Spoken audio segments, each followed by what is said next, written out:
বৈষম্য বিরোধী আন্দোলনকারীদের ডাকা অসহযোগ কর্মসূচি নিয়ে উদ্বেগ সবার মাঝে। রাজধানীর যান চলাচলের অবস্থা কি, কতটা স্বাভাবিক পথঘাট সে খবর রাখছেন সহকর্মী আরাফাত ইসলাম শুভ। ফার্মগেট থেকে তিনি সে খবর জানাচ্ছিলেন। আমরা আজকে সকাল থেকেই রাজধানীর বিভিন্ন এলাকা ঘুরে যেটি দেখতে পেয়েছি, সকালের শুরুতে কিন্তু সড়কগুলোতে যানবাহন গণপরিবহন সেটি তুলনামূলক কম ছিল। তবে বেলা বাড়ার সাথে সাথে আমরা দেখতে পেয়েছি পরিবহন সংকট অনেকটাই কেটে যায়। তবে যে বিষয়টি লক্ষণীয়, অন্যান্য দিনের তুলনায় কিন্তু আজ তুলনামূলক পরিবহন সংকট খুবই কম। যদিও তার বিপরীতে অফিসগামী যারা রয়েছেন বা সাধারণ যাত্রী, সেই যাত্রীর সংখ্যা কিন্তু অন্যান্য দিনের মতনই ছিল। তবে যাত্রীদের সাথে আমরা কথা বলে যেটি জানতে পেরেছি, তারা অপেক্ষমান রয়েছেন, বেশ ঘন্টার পর ঘন্টা তারা স্টপেজে দাঁড়িয়ে আছেন, কিন্তু তারা বাস থাকলেও বাসে উঠতে পারছেন না। পরিবহন সবসময় যেরকম যে পরিমাণ থাকে তার চেয়ে কম ছিল অনেক। এমনও অনেককে পেয়েছি যারা বলছেন কেউ হচ্ছে অর্ধেক রাস্তা বা পুরো রাস্তা হেঁটে এসে তারপরে তাদেরকে কাঙ্ক্ষিত গন্তব্যে পৌঁছাতে হচ্ছে।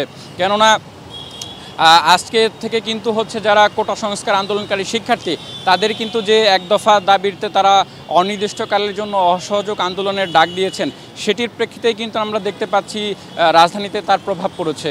এবং সকালবেলা অফিসগামী যারা যাত্রী রয়েছেন তাদের কিন্তু এমনিতেই একটি চাপ লক্ষ্য করা যায়। আজকেও আমরা তার ব্যতিক্রম দেখিনি। মানুষজন সংখ্যা কাটে কিন্তু রাস্তায় নেমেছেন, তবে সে তুলনায় কিন্তু গণপরিবহন নেই বললেই চলে। অপরদিকে আমরা দেখতে পেয়েছি যে অনেকে গণপরিবহন না পেয়ে কেউ যে ইঞ্জিন চালিত ব্যাটারি চালিত যে রিক্সা, সেই রিক্সায় এসেছেন। আবার এদের মধ্যে কেউ সিএনজি নিয়ে আসতে দেখা গেছে। তবে তাদের যাত্রীদের যে অভিযোগটি ছিল, এই সমস্যাকে পুঁজি করে কিন্তু তাদের কাছ থেকে অতিরিক্ত ভাড়া দিতে হচ্ছে এবং তাদের কাছ থেকে অতিরিক্ত ভাড়া আদায় করা হচ্ছে।